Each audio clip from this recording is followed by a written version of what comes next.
함께 출애굽기 17장 8절부터 16절까지 주보를 보며 함께 봉독하겠습니다. 시작. 그때 아말렉이 와서 이스라엘과 르비딤에서 싸우니라. 모세가 여호수아에게 이르되 우리를 위하여 사람들을 택하여 나가서 아말렉과 싸우라. 내일 내가 하나님의 지팡이를 손에 잡고 산 꼭대기에 서리라. 여호수아가 모세의 말대로 행하여 아말렉과 싸우고 모세와 아론과 홀은 산 꼭대기에 올라가서 모세가 손을 들면 이스라엘이 이기고 손을 내리면 아말렉이 이기더니 모세의 팔이 피곤하며 그들이 돌을 가져다 모세 아래에 놓아 그가 그 위에 앉게 하고 아론과 홀이 한 사람은 이쪽에서 한 사람은 저쪽에서 모세의 손을 붙들어 올렸더니 그 손이 해가 지도록 내려오지 아니한지라. 여호수아가 칼날로 아말렉과 그 백성을 쳐서 무찌르니라. 모세가 제단을 쌓고 그 이름을 여호와 니시라 하고. 아멘 아멘. 할렐루야. 오늘은 르비딤 골짜기에서 벌어진 두 번째 사건 여호와 니시에 관한 말씀을 함께 나누도록 하겠습니다. 제가 약 한 40년 전에 처음 미국에 가져올 때 가지고 온 특별한 두 가지 특별한 소지품들이 있어요. 이승편 국어대사는 굉장히 두꺼운 것이죠. 또 옥편 그리고 태극기예요. 전부 미국에서는 구할 수 없는 품목인 줄 알았어요. 지금은 이사 다닐 때마다 아주 처치곤란한 이삿짐에 불과하죠. 그런데 아직도 볼 때마다 애틋한 품목이 하나 남아있어요. 그것이 바로 태극기죠. 이렇게 깃발에는 사람들 마음을 울리는 어떤 상징적인 의미들이 있잖아요. 전투에서 이기면 군인들이 거기에 승리의 깃발을 꽂았고 지면 패잔 병으로 핍박과 수모를 당하죠. 그렇게 본다면 우리의 인생도 깃발 꽂기가 아니겠어요. 사실 살아가다 보면 갑자기 생각지도 못했던 어려운 일들을 만날 때가 얼마나 많아요. 그럴 때마다 이 고난을 이겨내고 승리의 깃발을 꽂든지 아니면 백지를 들고 항복하든지 둘 중 하나가 아니겠어요. 그런데 이런 일상의 전투들도 사실 그 속을 자세히 들여다보면 사실 이 모두 영적 전투의 한 형태라는 거예요. 오늘의 본문은 시내산 길목신 르비딤 골짜기에 진을 치며 일어난 두 번째 사건에 관한 말씀이에요. 이스라엘 백성들은 호렙산 반석의 생수로 갈증을 해결하자마자 갑자기 숨어있던 아말렉이 진지를 급수돼요. 이 전쟁 역시 이스라엘이 출애굽한 이후에 전혀 예상하지 못하던 환경에서 겪었던 하나의 영적인 전쟁이었던 거예요. 그리고 이스라엘은 이 전쟁에서 승리하고 이를 기념하기 위해 여호와 니시라는 제단을 쌓죠. 오늘은 본문을 통해 여호와 니시의 그 유래와 그 구속사적 의미를 함께 살펴보려고 합니다. 매일매일 영적 전쟁에서 하나님의 깃발 아래 승리하시는 우리 모두가 되시기를 주 이름으로 축복드립니다. 아멘. 먼저 이 아말렉은 이스라엘이 호렙산 반석의 은혜로 방심할 때를 노리고 쳐들어왔다는 거예요. 우리 8절 읽을까요? 8절 함께 읽습니다. 시작. 그때 아말렉이 와서 이스라엘과 르비딤에서 싸우니라. 우리는 여기서 그때라는 타이밍을 주목해야 돼요. 그때란 갈증으로 원망하던 이스라엘 백성들이 모세가 반석을 쳐서 나온 생수를 마신 직후를 말하는 그때였어요. 은혜를 경험하고 이제 갈등이 해소된 바로 그 순간에 오랜 원수지간인 아말렉이 습격을 해온 것이죠. 그러면 먼저 아말렉의 정체는 무엇인지 그들이 주는 영적인 의미는 무엇인지 함께 알아봐야 되겠죠. 아말렉은 야곱의 형인 에서의 손자로 오래전부터 신광야 지역에서 살아오던 약탈거리민이었어요. 이스라엘이 출애굽했다는 소문을 듣자 그들은 여기서 약탈의 기회를 엿보고 있었던 것이죠.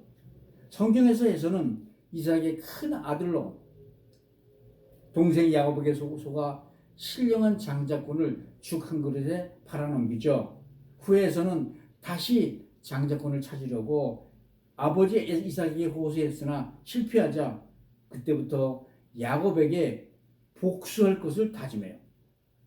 그러므로 성경에서는 영적으로 육신의 사람이나 정욕의 사람을 대표합니다. 이어서 이 에서의 복수심을 이어받은 그 후손인 아말렉은 역시 구속사적으로는 사단의 세력이자 우리 인간 마음에 여전히 자리 잡고 있는 육체의 소욕이나 또 옛 자아를 상징하는 거예요. 그런데 이들 아말렉이 공격하는 방식은 몹시 비열했어요. 그들은 한 번도 정면에서 대결하지 않았어요. 모세는 신명기 25장 17절 18절에서 이 아말렉의 무도함에 대하여 이렇게 증언해요. 너희는 애굽에서 나오는 길에 아말렉이 네게 행한 일을 기억하라. 곧 그들이 너를 길에서 만나 내가 피곤할 때에 네 뒤에 떨어진 약한 자들을 쳤고 하나님을 두려워하지 아니하였느니라. 예, 아말렉은 항상 이스라엘을 정면에서 당당하게 승부를 걸어오지 않았어요. 이스라엘 행렬의 맨 뒤 광야길에 처져 낙오된 어린이 노약자들만 비겁하게 기습했다는 거죠. 그런데 여러분, 여기에 무서운 영적인 비밀이 숨겨져 있어요. 우리가 성령의 은혜와 말씀으로부터 큰 감격을 누리고 나면 사탄의 방해가 없어지는 것이 아니라 그때 진짜 영적 전쟁이 시작된다는 것이에요. 사실 은혜를 받기 전에 사탄은 우리를 건들 필요조차 없었어요. 이미 우리는 불신앙과 원망 속에서 영적으로 이미 죽은 사탄과 사망의 추종자에 불과했기 때문이죠. 그러다 그리스도를 경험하고 영적인 생기를 되찾는 순간 사단은 우리를 공격하기 시작하는 거예요. 그렇습니다. 이것이 바로 사단이 우리를 공격하는 전형적인 방법이죠.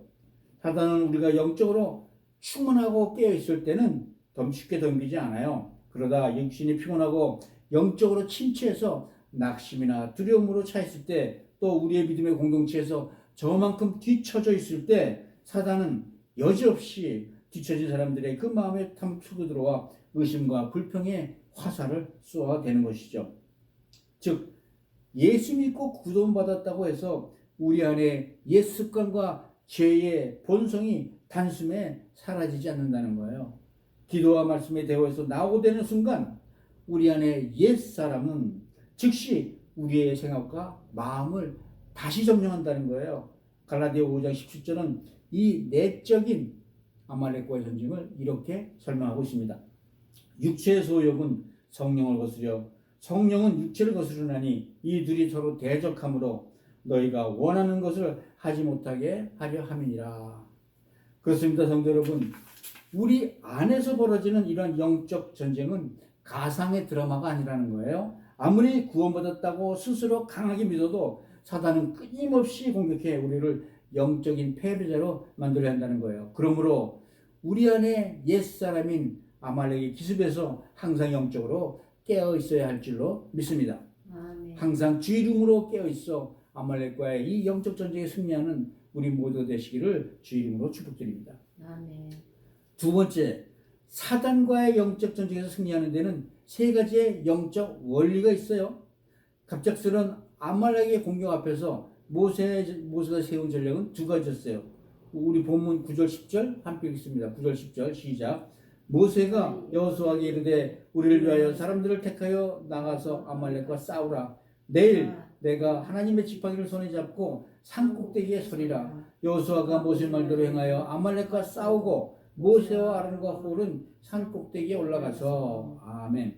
예, 모세는 양면 작전을 펼쳐요. 젊은 지도자 여호수아에게는 군사를 이끌고 골짜기로 내려가 아말렉과 직접 칼로 싸우라고 명령해요. 그리고 자신은 하나님의 지팡이를 들고 아론과 홀을 데리고 전쟁터가 베이는 산 꼭대기로 향하죠. 그리고 여기서 이 전쟁의 승패를 가르는 가장 기이한 장면이 벌어져요. 우리 본문 11절입니다. 본문 11절 함께 읽죠. 시작. 모세가 손을 들면 이스라엘이 이기고 손을 내밀면 아말렉이 이기더니. 그렇습니다. 이 영적 전쟁에서 승리의 첫 번째 원리는 이 전쟁은 하나님께 속해 있다는 거예요. 치열한 백병전이 벌어지는 물리적인 전장은 바로 산 아래에 있었어요. 그러나 그 승패를 결정짓는 진짜 이 원인은 아래 전략이나 무기나 군사력에 달려있지 않았다는 거예요. 산 꼭대기에서 모세가 하나님을 향해 손을 들고 있느냐 내려놓고 있느냐에 달려 있었다는 것이죠. 그러면 여기서 모세 같은 손은 무엇을 의미하는 걸까요? 그렇죠. 이는 하나님을 향한 기도의 손이요 하나님의 주권을 신뢰하는 믿음의 손이었다는 거죠. 여기서 손에 쥔 하나님의 지팡이는 언약의 말씀과 신실하신 하나님의 주권과 그 능력을 상징하고 있어요. 이렇게 모세가 기도의 손을 들어 하늘 보좌를 움직이면 골짜기와 여호수아 군대가 아말렉을 압도했고, 모세가 피곤하여서 기도의 손을 내리면 즉시로 육신의 세력인 아말렉이 전장을 주도했다는 겁니다. 여러분, 이것이 바로 영적 전쟁의 변치않는 원리라는 거예요. 성도의 삶의 승패는 세상이라는 골짜기에서 얼마나 치열하게 열심히 뛰어다니느냐 보다 하나님 앞 산 꼭대기에서 얼마나 기도의 손을 높이 들고 있느냐에 따라 결정된다는 것이에요. 기도가 살면 가정이 살고 직장이 살고 교회가 살고 우리의 영혼이 새 힘을 얻습니다. 그러나 기도의 손에 내려오면 육신의 정욕과 세상의 유혹 앞에 우리의 영은 힘없이 무너지고 만다는 겁니다. 성도 여러분, 우리 중에 아직도 세상 염려나 두려움에 대해 매여서 힘들게 살아가는 분들이 계시지 않은가요? 그렇다면 이는 아직도 산골짜기 아래에서 내 힘과 내 지혜와 내 능력으로만 싸우고 있기 때문이 아닐까요? 우리에게서 기도의 손이 내려오면 성도들조차 영락 없이 육신의 지배가 시작된다는 거예요. 즉, 환경이 너무 어려워서 지는 것이 아니라 기도의 손이 내려왔기 때문에 지는 것이죠. 성도는 하나님의 말씀의 약속을 붙들고 기도의 손을 높이 들 때 이 영적 전쟁에서 이길 줄로 믿습니다. 아멘. 두 번째 승리하는 원리는 이 기도에는 꼭 동역자가 필요하다는 거예요. 아무리 위대한 영적 지도자 모세라 할지라도 육체라는 한계를 가졌기에 인간이 이게 한계고 찾아왔어요. 본문 12절은 그 설명이죠. 함께 읽습니다. 본문 12절 시작. 모세의 팔이 피곤함에 그들이 돌을 가져다가 모세 아래 놓아 그 위에 앉게 하고 아론과 홀이 한 사람은 이쪽에서 한 사람은 저쪽에서 모세의 손을 붙들어 올렸더니 그 손이 해가 지도록 내려오지 아니한지라. 아멘. 아무리 신실한 사명자의 기도의 손이라도 영원히 홀로 들고 설 수는 없다는 거예요. 피곤하여 내려오는 모세의 팔을 위하여 하나님은 아론과 홀을 예비해 주셨던 것이죠. 아론과 홀은 모세를 단단한 반석에 앉히고 좌우에 서서 모세의 치신 두 팔을 각각 하나씩 붙들어 해가 질도록 내려오지 않도록 받쳐주었어요. 여기서 모세는 십자가에 걸린 예수 그리스도를, 아론은 중보자를, 그리고 홀은 영적인 연합을 상징하는 거예요. 그렇습니다. 우리가 영적 전쟁에서 쓰러지지 않는 이유는 하나님 보좌 좌우편에서 우리의 연약한 기도의 손을 밤낮 없이 붙들고 계시는 예수님과 성령님이 함께 하시기 때문이라는 것이죠. 이것이 바로 우리 교회 공동체의 신비이자 영적인 중보기도의 능력을 상징하는 거예요. 성경은 로마서 8장 26절에서 이를 이렇게 말씀해요. 이와 같이 성령도 우리의 연약함을 도우시나니 우리는 마땅히 기도할 바를 알지 못하나 오직 성령이 말할 수 없는 탄식으로 우리를 위하여 친히 간구하십니다. 아멘. 연합된 기도가 해가 지도록 계속될 때 마침내 아말렉의 기세는 완전히 꺾이게 될 줄로 믿습니다.